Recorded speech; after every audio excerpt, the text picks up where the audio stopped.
Our first guest is Ari Afsar, and she is the creator and composer and lyricist of Jeanette, a new musical. You can listen to this concept album on Spotify. It's incredible.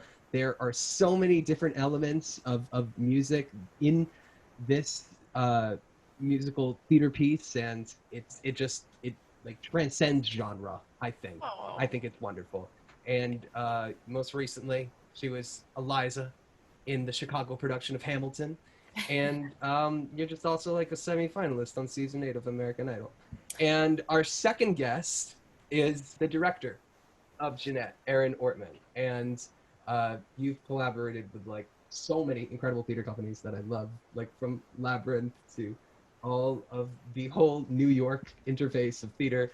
And I'm excited. We're going to talk about it more because I'm curious. You have this collaboration coming up with Theater in Quarantine with Karen Olivo. And yeah, but the main reason we're here is because we still gotta flip that Senate, right? And we still have that work to do. So Erin, tell us about the Janette Brigade. Of all things, Jeanette, I know the least about Janette Brigade. That's actually all Jen Bender, our producer, the Janette Brigade. So I'll kind of share the trajectory of where Jeanette has landed amidst the stay-at-home order. At the top, we realized obviously our plans to go to Broadway or do these workshops and blah blah blah. That wasn't going to be happening in this moment. So instead of the idea of let's go to Broadway and then let's change minds and perspectives, it's like, no, just like politics, what can we do now and what can we do locally? Mm-hmm. Because that matters so much. So we turned, Lauren and I, Lauren Gunderson, the book writer of Jeanette and America's Most Produced Playwright, turned our 2.5-hour live performance presentation into a 25-minute virtual musical. And so we offered it to candidates across the country. And we've had the privilege and honor to raise money for Tammy Duckworth and Corey Bush and Mark Kelly and Doug Jones, raising money, changing supporters' perspectives and minds, and to our surprise, also inspiring the candidates themselves. So we have been doing that. And then obviously after the election, we're like, okay, so what else needs to be done? In the midst of us creating this virtual reality and doing virtual readings, we formulated this thing called Team Genie, which our Erin's assistant director, Kelsey Behrens, runs, which is a group of high school and college students who are essentially our focus group, who work with us, who get VIP access to all of our workshops, essentially to be like, we can't create a great musical without young people in every iteration and every form. So that is our, they're like our collaborators. And so then that inspired, so I'm giving you the whole backstory, because then that inspired the Janette Brigade, which is essentially a resource in a community that pulls from Team Genie, that pulls from what we created from the virtual musical for information and to just provide the musical theater community, provide young folks opportunities and information to understand how to organize information for flipping the Senate. In addition to this happening, you'll see a press release that is going to probably come out later this week. We are putting together an event it's called Local Georgia Artists to inspire, oh my gosh, I'm going to get it wrong. Shit. Local, Georgia Art, I'll send it to you later. Georgia Artists for Georgia's future. Georgia Artists for Georgia's future. And we are doing an event to raise money for the 2 runoff elections. What's so important about what you guys are doing also is that you're taking kids that I assume like musicals and like theater, and you're getting them engaged in voting in a way that like they've never had to be. They would never, I remember when I was like in high school, I think it was like Romney was like running against Obama, and it was like, well, I can't vote anyway, so like why should I even be involved? Because he's just gonna win again, right? And like in retrospect, I'm like, oh my God, we are so lucky that like we had the support of the country that wasn't like young people, because young people didn't even, you know, decide that election. I think young people decided this one for sure, and Black women decided this one for sure. And that's why I love like that you're making the center of what you're doing right now about Georgia, because like I think at its center, this musical seems like it's about like empowering women to do things they never thought they were capable of doing, and it just goes right into like where we are today. And I love the work y'all are doing. So this event is December 15th, right, Ari? Yes. Okay, you do know it. Yeah, December 15th. Yes, we are finalizing some of the artists, but it's going to be an awesome event. And one thing that people don't realize, Jeanette spent majority of her life in Georgia. And she, the Janette Rankin Foundation, which provides scholarships for women over the age of 35, educational scholarships for the women over 35, is in Athens, Georgia, which was started by Jeanette. Wow, I had no idea. That, I mean, that brings it full circle, right? And it couldn't be, I mean, y'all really lucked out. I don't know how long you've been writing this musical, but it came at quite the moment for like Georgia and women in Georgia. So that's pretty incredible. I feel like this whole moment is just made so that people can really see each other for the first time. And it's beautiful what y'all are doing. Keith, I wonder if I can jump in just so we can hold something that feels central. And this may go back to your point about how long the musical has been being written, but I think we are moving away from the primary messaging being towards women and becoming much more inclusive. So I don't, and we're just coming to this, so please don't assume that this is a correction. This is something that we are coming to find much more wholehearted in our group conscience, which is that really this play is to inspire all people. What kind of music inspired you? And were you always a songwriter? I'm curious. I did American Idol when I was 16. And, you know, with one thing that I've learned is with every exciting accomplishment comes pain. Like, I don't think it can come without. And when I was 16, they hated my song choice. And that was all they kept talking about. They hated my song. And I was like, you know what? Screw this. I'm going to write my own music. And that was the impetus for really taking songwriting very seriously. And that became my number one passion when I was 16. So, so I have the negative experience of American Idol to thank for that. And that, and then I kept writing throughout college and writing for different artists. And I was a top liner for, you know, TV and film placements and all of that stuff.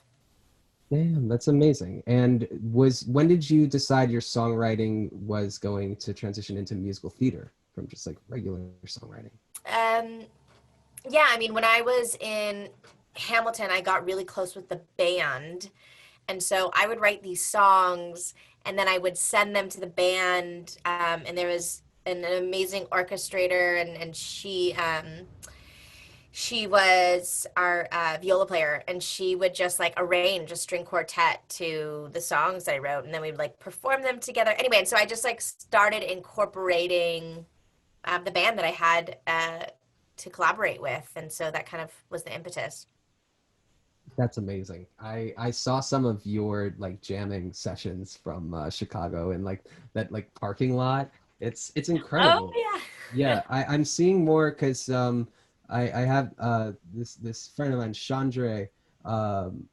He basically played Hercules Mulligan over the tour, and seeing how they collaborate, how y'all collaborate with each other and like create music outside of what's been created already. It's like a collective. You're like constantly creating.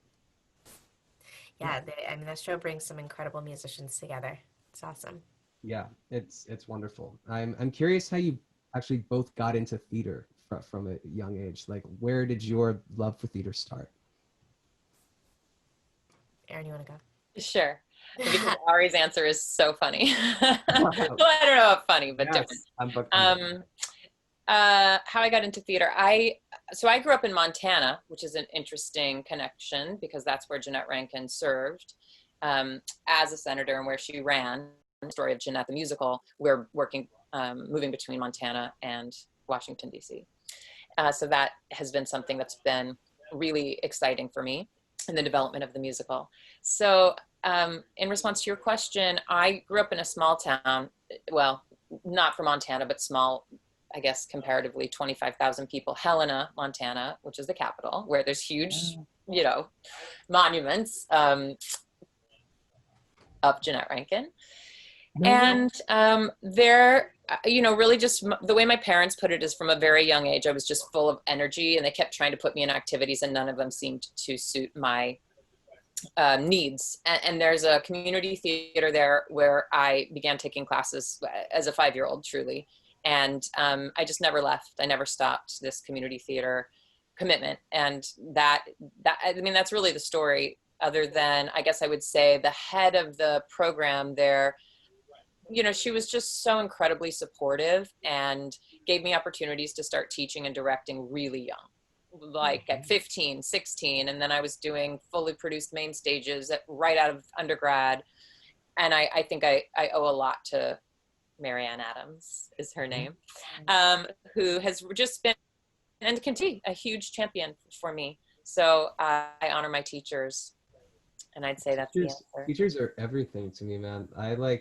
I basically went to Purchase and had a great it was sort of like a playground, and as it was a BA program concentrated in directing, and you could take acting classes and stuff, but I still wanted to pursue acting. And what I eventually found was like this mentor my senior year who he actually passed away towards the end of that year, and it was very sudden.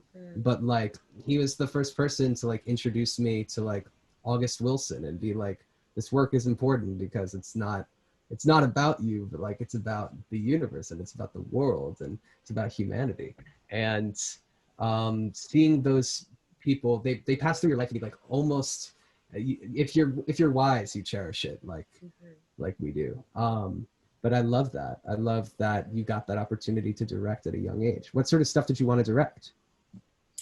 Oh my goodness, what an interesting question. I mean, my undergraduate degree is in musical theater, so I was very drawn to musicals. I think so when I was at undergrad at CCM, which is a very intense musical theater conservatory, and at the time, even more so than now, there were cut policies and it was really tough, and I actually really loved it there. And again, a teacher allowed me to direct a show, which had never happened there before, as far as a student directing anything. At that time, I directed John and Jen. I had to just grab two actors who love were John available. And Jen. I do too. And then my first summer out of undergrad, I directed Blood Brothers, with a full cast. And then the next summer, Pippin with a full cast.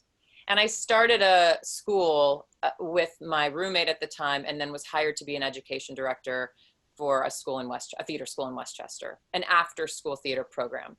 So I was just ensconced in education by about the age of 23, and I was teaching at NYU at 26, which is pretty young to be teaching university. And at the same time, I started doing new play development at the Ensemble Studio Theater. So those are how my two careers sort of ran next to one another throughout. EST was the last place I actually worked before everything shut down. It was the last theater thing I actually created with I think it was their marathon play or something like that in last December. That theater fundamentally is what the root of New York theater is about for me. Those people, first of all, it's like 10 blocks away from any given subway, so you have to really hike over there to go in this black box and just collaborate with these people that have been around for a really long time. They are just titans of the theater community. The other thing that I think is so exciting about getting your footing at EST is deep connection to collaboration between actors, writers, and directors, because in their in the central collective of the leading artists, people are doing crossover work. So I did a lab community. I had a lab community there of young artists which I don't think they do these labs any longer for interns, but we would intern. I worked in Kurt Dempster's office before he passed away. Wow. And where I learned a lot. And and in this lab, we had like 7 playwrights, 7 directors, and 7 actors. We met once a week, and for a year, and there was like very little oversight. We're all, not that we were children, but we were in our early 20s, and just learned like wildfire from one another.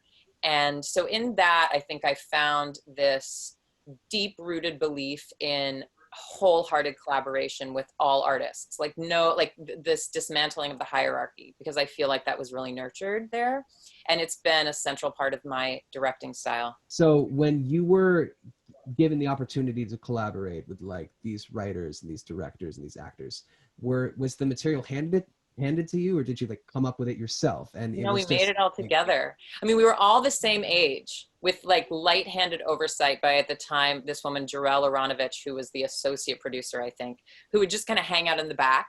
And the playwrights would write, the directors would direct, the actors would be in the plays. And then we had a task at EST to then like switch. And I was there as a director, but then I would have to act in a play. I would have to write something short to contribute to a festival.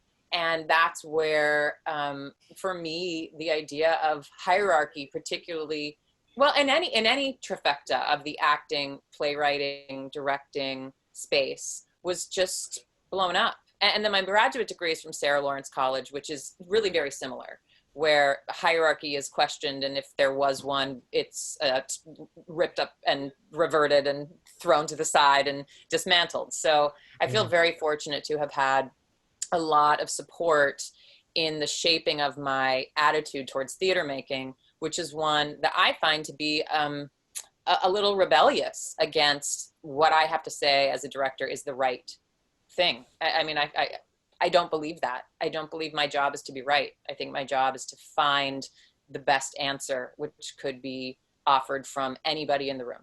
It's important to be able to recognize when you need to step away from like the practices that you've been taught, and like to be able to unlearn all of that stuff. So it's really cool to hear you say that. That makes me feel like especially like you are kind of, at least to me, like in authority in some respect, because you're working and you're creating stuff. So to hear you say that like there are other voices welcome in my room, and like I am not the like it's my way or the highway type of person. It's comforting. And I would never say my room. Makes my stomach B room, our room. I really recoil from the kinds of language like my actors, my company. I think it's just not the accurate way in which to describe collaboration. I love that. Well, thank you for saying that. It's like this is therapy for me. I'm sorry, this is like turned into my therapy session. Jesus Christ. I'm curious also, what were your influences early on? Like Ari, yours musically, or even in theater, and Erin, yours in theater as well. I'll toss it to Ari. I mean, I don't have a traditional trajectory into musical theater. So my major at UCLA was ethnomusicology, which is anthropology and music, and then my emphasis was in jazz vocal. So my influences were jazz artists, and I think, like, you know, before really diving deep into Jeanette, I spent 2 months in Nashville, and so those were huge influences. So I think it's a plethora of different influences in terms of musical styles, because I've been in various forms of music. Yeah.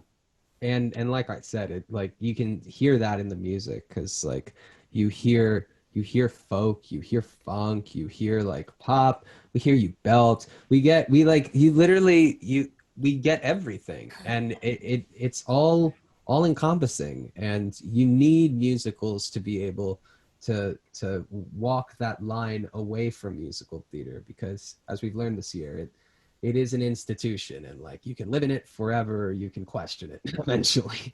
And I think like now I there's all I hear is that like you're questioning the format of like a musical. And granted, it is a concept album. I hear that. Like it Right. is. But like I I hope that the freedom of the music is still, it still lives on stage. I know those are two different things. You, I'm not qualified on paper to be a quote unquote Broadway composer.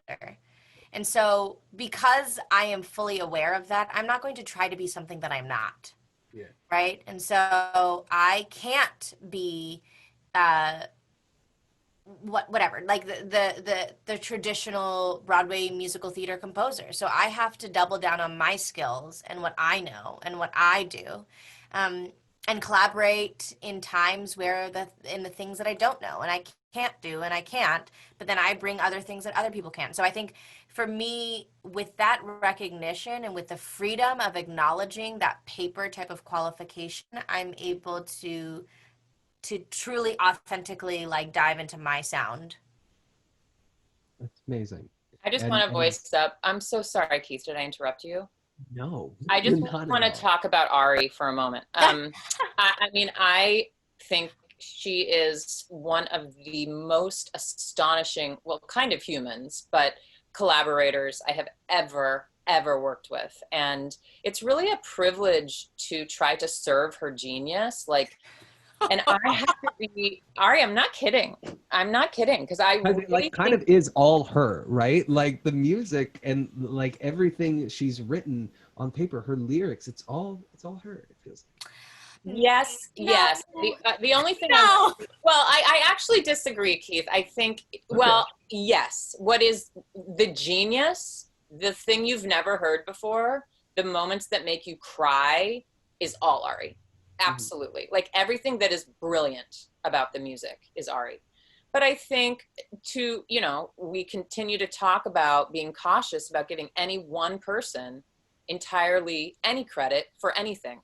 Right. And so I also find Ari to be one of the most extraordinarily collaborative artists I have ever met. In fact, I feel like we have to make sure that her genius is not stripped away ever in the name of musical theater form. I think we have to be really cautious that the genius that she is not taken away. Like if a commercial producer were to give a feedback of like, this doesn't have enough of a Broadway sound, I would say, then get at that. You're not the person to be here. Like that's not the intention. Like we're here to change. We're here to hold, then get a different writer. Like this is the writer. It's what Ari said. I mean, she is the writer, but I don't want to speak for you, Ari, but I do think that there's, particularly, she's got an army of folks on the music team. Erin brought on Mary Mitchell Campbell and Meg Zervoulis right from the beginning. And here's also the full transparency. We got into the O'Neill, an incredible opportunity. And we got in with what we submitted. And then I realized, I was like, fuck, I have so much work to do. And I don't know what the hell I'm doing. I don't know what the hell I'm doing, but this is the difference. This is the difference in which I always say, I'm like, I wrote this essay for something unrelated. And I said, and I will give myself credit for, I have been in situations where I feel underprepared. I don't feel I'm qualified. I don't have the credentials. But the one thing that I do provide is I'm fearless in not knowing what to do. I'm fearless in like, well, I don't know what to do, so let me just double down on it and figure it out. And I know that I can figure it out. And the way that I can figure it out is because I am fearless and also because I know how to collaborate. And I can collaborate with people who do know what they're doing. And because of that, because I'm not precious, because I try to let go of my ego, because I'm surrounded with people who feel similarly, we're able to truly collaborate. It's also like your talent too. That also like definitely helps for sure. Because most people, like, even when I'm creating this thing, a lot of the time you just have to do it. You just have to do the thing. Yeah. You have to sit down and give yourself the opportunity to at least fail, like at least like give yourself the chance to like throw like balls to the wall, everything. Yeah. And seeing that you have all these incredible collaborators like Musicality, I saw like the what is Musicality? Can you like explain that to me? Yeah. They're an awesome a cappella group from the city of Chicago that I've had the privilege of working with. They're an outside uh, uh, a cappella group of high school students. And I have had the privilege of performing with them live for some TEDx events, and then they're featured on two of the songs of the concept album, and they're featured in both of the music videos as well. That's on YouTube. And Michael Gibson is the musical director, and I've just had a privilege working with them over the last couple of years. And that's also, it's like I collaborate with people who are like who are, not necessarily in the world, but like, who cares? Like, they're so talented, so let's do it. Exactly. And I think the theater needs more of that. They need more outsiders to like make new standards if they need to be standards.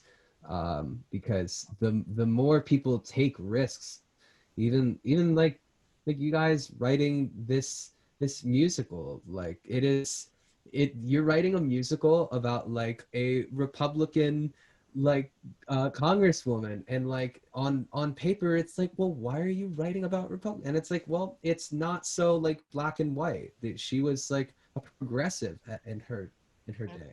And I'm Also, curious, like, Republican meant different at that time too. exactly, can you elaborate on that too, because people should know that. Well, here's also the reality: Republican meant different 8 years ago. Yeah. So that's a prime example of how a party can mean so different in our lifetime. So that's also the reality. Parties change, and the meanings and the messaging and the things that they stand for change. However, her brother was a Republican, and she knew that in order for her to win, um, she had to double down on that. She Hmm. was running on a ticket that no one has ever seen before, and she had to collaborate. She had to make compromises. She had to, say no to the things that she actually wanted, say yes to the things that others wanted.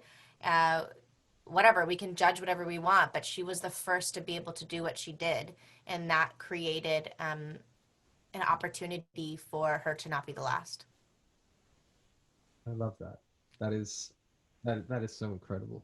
I'm also, one of the things I wanted to ask you about was, now you're creating this in a virtual space, and we've all had to adapt to create virtual theater, whatever that whatever that is. So I'm curious what you've learned about the story you were telling from the obstacle that you were presented, to the virtual obstacle, either of you. I mean, I think that what Ari was talking about at the beginning regarding the way that she and Lauren and then Jen and Kelsey have created, I almost think of Jeanette the musical as like an organization of with all these different branches. And I think that was born of the pandemic. I think that there were grains of that, and because of the activism and deep intuitive faith in oneself that seems to like span the whole team. I'm not at all surprised that that would have happened to some extent, but I think because of the pandemic, many different elements of Jeanette the musical have been born. And that's because we had to persevere, and we had to get creative. And then there was, in the face of the election, I think in some ways there was also the time and space to do so. We also have a team that is bi-coastal, and as Broadway shut down, a number of the actors who are involved in the show moved away or left New York briefly, not like moved away, but Karen Olivo, who's playing Jeanette, actually keeps a home in Wisconsin, and Beth Malone, who's also one of the leads in the play, currently has a home in Colorado. So when we were doing the 29-hour reading, Cody Renard, as a hero, created rehearsal processes that accommodated 4 He's time your zones stage manager? and conflicts. So it's just like miraculous. He also stage managed the event at Wampak when Asmaret served as the artistic director. Cody worked it. So that was the first time that he and I got to work together. So he was the brilliant man who was able to get us all organized. But regarding the 29-hour reading, I found it to be extremely useful. I mean, I think that this could be the optimist in me, the way in which I'm not just going to focus on what isn't working, but if the intention of that reading was to was to hear a new draft and to bring together some actors that hadn't yet had a chance to work together with any real depth. And so we got to rehearse for a week. And I think that the writing team and the creative team learned a tremendous amount about the piece. We also had a chance, like our orchestrator was able to build some of the numbers. And so we got to hear some of Todd Sickafoos's brilliance from Ari's music, which was new for a lot of us to hear the way that he translates what she writes into what will ultimately be the orchestration. And then build in some of the anti-racist practices that we had developed, honestly, after the death of George Floyd. Our team, I feel, became very focused on the mistakes that we had been making and the change that we could find. So that, like, all of that was able to happen. We also were able to bring on a dramaturg, which we had not had before. I mean, there were a lot of enormous advantages to doing it. So I think it was absolutely wonderful. I think we learned everything we needed to learn from that 29-hour. One last question for you guys. I generally ask this for most of my guests, but especially the ones that like really excite me. What do you think theater is going to look like when everything opens back up again? Like, I've heard whispers that it's possible that the Tonys are going to be pushed to summertime, and that's going to be an inaugural sort of opening for Broadway. I don't, it's not like 100% like confirmed, but like that is at least what I have heard from like reputable people, at least. So let's say it opens up in September. What does theater look like at that point? I have no idea. I mean, I think that the dinosaurs will return. I mean, I think we'll see a lot of the shows that were that are going to be fiscally very sound just come back in the form that they were in. But I think something that is profound that I hope that folks will be asking themselves is, what is really necessary now to tell stories? What is the foundation of what we need? So my belief system, my hope, and certainly what I would like to do with Jeanette is, what is this play without the spectacle? What is this play without the multi-million-dollar scenic design and the multi-million-dollar costume design? What is the story? Because without throwing shade on anyone, I think if we threw down the sets, took off the costumes, we might see a very different quality of content on Broadway right now. Content, not concept. So yeah. I hope that we may find out where people put their money now. I certainly hope that more is invested in the artists themselves, and that we start to ask questions about spectacle. So that's what I wonder about and hope for. If spectacle is even necessary, you mean? Like if we just don't even, if it's not even an element that's required in the form anymore. Is that kind of what you're saying? I think there will always be an old school connection to, what are we aspiring to, that Broadway is something that folks, I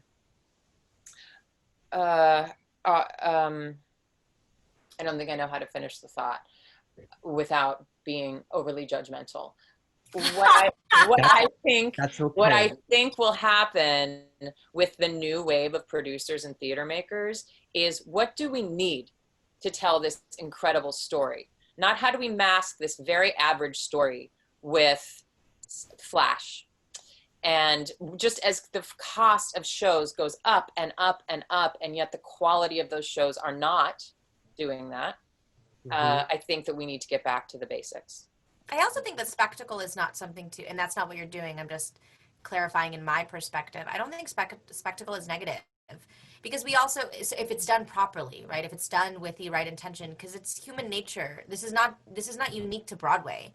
You know, spectacle is a part of music, in the sounds of music, in live concerts. Spectacle is a part of TV and film, right? In different genres. So I definitely don't think that it's like it's a negative thing. It's like you can tell when it is used.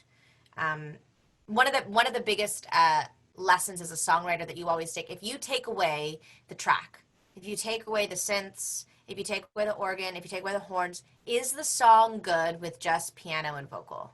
Is the song good? Now, there are things that can enhance it and make it feel different and make you feel a different certain way that can only be accomplished with the quote-unquote spectacle, with the quote-unquote horns or synths or whatever it may be. But there needs to be that underlying question for every art form. What she said. What she said. I mean, it's like, what if you didn't have it? Would you still be moved? Are you relying upon something other than the content of the story to bring people to tears, or to pure joy, or to deep empathy, or to radical forgiveness, or to wildly eye-opening concepts that you never had considered before? I think that we need to know that that can also happen in a reading. Yeah. And it's important to see that, because I think of when I hear what you're saying, and it brings me right back to like this, when I was graduating college, the like template production of like acting was the A View from the Bridge on Broadway that Ivo Vahovi directed, where like they stripped the entire everything into like one like sort of square on stage, and then like it just rained blood at the end. And it's like, do you need that at the end to like fully tell the story? And then like I also kind of think about, I think about Hamilton, and I think about Lin-Manuel Miranda in all this, because like I do believe that there are elements of his collaboration with other artists that like made the beauty of what I saw his work to be like really, really just much grander than it would have been. Like that moment in 96,000 when like the alarms sound and it's just like a climax of Oh my gosh, energy. I have no idea what you're talking about, and I've done that show a million times. It's like when Benny belts at the end, and he's just oh, like, you're not talking about, oh, you're talking about In the Heights. I thought you were talking about Hamilton. yeah. Sorry, No. I was like, what part is that? Yeah. You remember Yeah. when Benny meets Hamilton? Yeah. Yeah. So that moment, and then like even the Reynolds pamphlet, you look at that moment in Hamilton, and I think for Broadway, you've never seen a moment like that where. But I challenge that, because the spectacle is the cross genre. There is spectacle in everything, right? Like there is, and the what is brilliant about Lin-Manuel Miranda is the spectacle of his cross genre of different art forms. Yes. And he does it in an incredibly amazing way that is his spectacle, and that's what he brings. And so it's just formulated in a different way, but it's in a beautiful way that is able to live and stand on its own without other masks. Yeah, and I completely agree, and you can tell because like the way also he writes for, the way he wrote those songs for Liza and Angelica, like those songs when they stand alone, they are beautiful songs. They are like you hear those lyrics and you hear that track, and it almost doesn't matter who's singing it because of the content, like you were saying, Erin. So I completely agree. So you guys should absolutely go listen to this musical on Spotify. You will be crazy not to. I mean, if you're listening to this, why wouldn't you? And you should go check out on December 15th the Janette Brigade's event to flip the Senate in Georgia. Yes. Thank you guys so much for coming on.